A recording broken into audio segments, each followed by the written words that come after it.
Le récit. Parmi les rois qui ont le plus marqué l'histoire de France, pour beaucoup de Français, Louis XIV vient en premier. Mais quand il s'agit de savoir quel est le préféré, ça ne rate jamais. 4 siècles après sa mort, c'est toujours Henri IV qui tient la corde. Il y a bien sûr un peu de légende dorée autour de lui.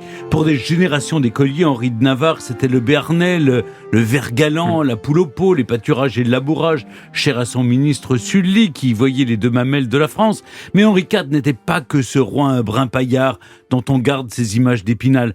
C'était surtout un fin politique, assez doué pour mener sa barque au milieu des intrigues de la cour des Valois. Et il lui a fallu un beau mélange de hasard et d'habileté pour monter sur le trône d'un pays déchiré par la guerre entre le camp catholique et le camp protestant, celui de Béarnais.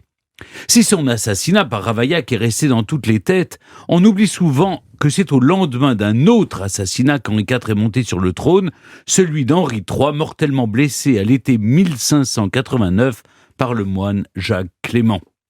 Paradoxalement, sa mort précoce va déboucher sur la réconciliation du royaume. Depuis la mort de son frère François, Henri III n'a plus d'héritier direct. Sur son lit de mort, le dernier des Valois a le temps de reconnaître Henri de Navarre comme son héritier légitime. Et c'est le cas.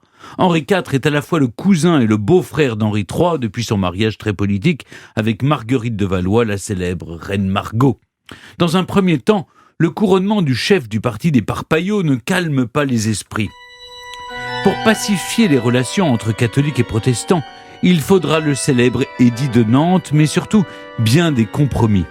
À force d'habileté, Henri IV y parvient, quitte à se convertir au catholicisme, après tout, et même s'il n'a sans doute jamais prononcé cette célèbre phrase « Paris vaut bien une messe ».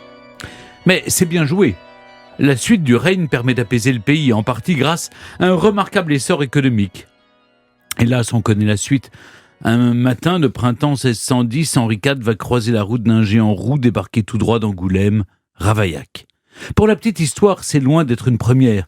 À cette date, le Béarnais a déjà échappé à une bonne vingtaine d'attentats. En 1594, le jeune catholique Jean Châtel l'a même manqué de très peu. Son coup de poignard était si violent qu'il avait ouvert la lèvre du Béarnais et lui avait cassé une dent. 16 ans plus tard, le ver galant va alors avoir moins de chance.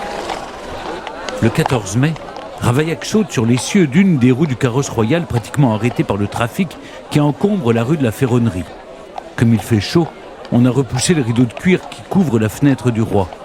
Ravaillac a le temps de frapper 3 fois. Le premier coup touche le roi vers l'aisselle, le deuxième l'atteint à la poitrine. Le troisième se perd dans le vide, mais qu'importe. Touché au poumon, Henri IV meurt d'une hémorragie massive dans le carrosse qui le ramène au Louvre. 10 jours plus tard, on peut dire que le très méchant, très abominable et très détestable Ravaillac est condamné à mort pour l'inhumain régicide par lui commis en la personne du roi Henri IV, avant d'être écartelé place de Grève. Sa victime, elle, reposera bientôt au cœur de la basilique de Saint-Denis, comme tous ses aïeux, en ayant à ce moment-là encore toute sa tête. Une tête qui va pourtant disparaître. Pour savoir comment, il faut faire un bond de 2 siècles en avant et atterrir en pleine Révolution, toujours à Saint-Denis, au milieu d'une scène épouvantable. À cette date, Louis XVI a déjà été guillotiné, mais pour les plus acharnés, ce n'est pas encore assez. Il faut effacer jusqu'au souvenir même de la royauté. Comment ? En détruisant les sépultures de Saint-Denis. Officiellement, il s'agit de récupérer le plomb des cercueils royaux pour fondre des balles, mais dans son rapport, le comité de salut public écrit bien que la main puissante de la République doit effacer ces épitaphes superbes qui rappellent encore des rois l'effrayant souvenir. Le 12 octobre 1793, le premier cercueil extrait de la basilique est celui d'Henri IV. Recouvert de bois, la caisse de plomb est ouverte, dressée contre un pilier et exposée plusieurs jours à la curiosité des badauds qui se pressent pour examiner le corps embaumé, bien conservé et parfaitement reconnaissable. Les curieux s'enhardissent et un soldat est le premier à oser briser un puissant tabou. Il tire d'un coup sec sur la célèbre moustache du roi. Moustache qui lui reste dans les mains avec toute la lèvre supérieure. La machine est lancée. Les profanations les plus atroces se poursuivent, plusieurs jours durant. Et c'est là, tandis qu'on jette les dépouilles royales à la fosse commune, qu'on perd la trace de la tête d'Henri IV, sans doute volée par un collectionneur au goût macabre. Elle n'est en tout cas plus là en 1817 sous la Restauration, quand on replace ce qui reste des rois de France dans la crypte de la basilique de Saint-Denis. Il faut attendre plus de 100 ans, en 1919, pour qu'on reparte de la tête du Béarnais. Cette année-là, Joseph Bourdet, un brocanteur de Montmartre, est intrigué par une tête vendue aux enchères à Drouot pour 500 francs. Enfin, 500, c'est le prix de départ. Mais comme personne ne lève la main, Joseph Bourdet s'en sort pour 3 francs. Une bonne affaire dans la mesure où il est déjà persuadé de mettre la main sur la tête du bon roi Henri. Il va passer sa vie à tenter de le prouver, sans pouvoir l'établir avec certitude. Pendant des décennies, le mystère semble insoluble, en tout cas jusque très récemment. C'est le mystère que cherche à résoudre Philippe Charlier, médecin légiste qui a beaucoup travaillé sur les restes supposés de grands personnages comme Richard Cœur de Lion, Agnès Sorel, Jeanne d'Arc et bien d'autres. Après 3 années d'analyse, Philippe Charlier conclut en 2011 que la tête est la bonne. Il a de solides arguments. Elle appartient à un homme dans la cinquantaine et elle remonte bien au début du XVIIe siècle.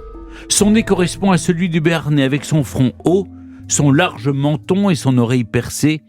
Autre indice, la tête porte une cicatrice à la lèvre, ce qui rappelle, je vous l'ai raconté, la première tentative d'assassinat contre le roi. Mais voilà, en s'intéressant à l'affaire, d'autres chercheurs arrivent à une conclusion différente pour plusieurs raisons.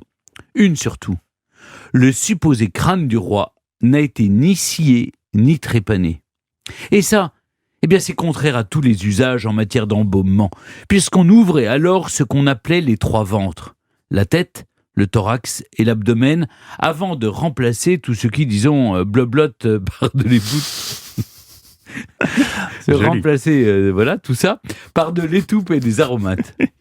A-t-on fait différemment pour Henri IV ? Pour le savoir, les chercheurs ont prélevé de l'ADN dans la tête momifiée. Et comme il faut un point de comparaison, ils ont ensuite confronté son génome à celui d'un descendant d'Henri IV, Louis XVI, grâce à un mouchoir plongé dans le sang du roi au pied de la guillotine le jour de son exécution. Et là, ça colle. Mais tout cela est fragile. D'abord, il y a 7 générations entre Henri IV et Louis XVI, ce qui laisse en toute rigueur planer un risque de dérapage dans la lignée génétique, si vous voyez ce que je veux dire. Et puis il y a autre chose. Et si le mouchoir n'était pas authentique ? En 2013, d'autres chercheurs comparent l'ADN du crâne d'Henri IV à celui de 3 descendants vivants des Bourbons. Et là, ça colle plus. Mais là encore, est-on vraiment certain qu'en autant de générations, il n'y a pas eu de coup de canif dans les contrats de mariage ? Nous en sommes là. On ne saura peut-être jamais si la tête d'Henri IV est la bonne, en tout cas, pas avec une parfaite certitude. Et c'est peut-être une leçon à retenir d'ailleurs. Même avec des outils comme l'ADN, il reste bien souvent une petite part de doute quand on se frotte à des reliques aussi anciennes.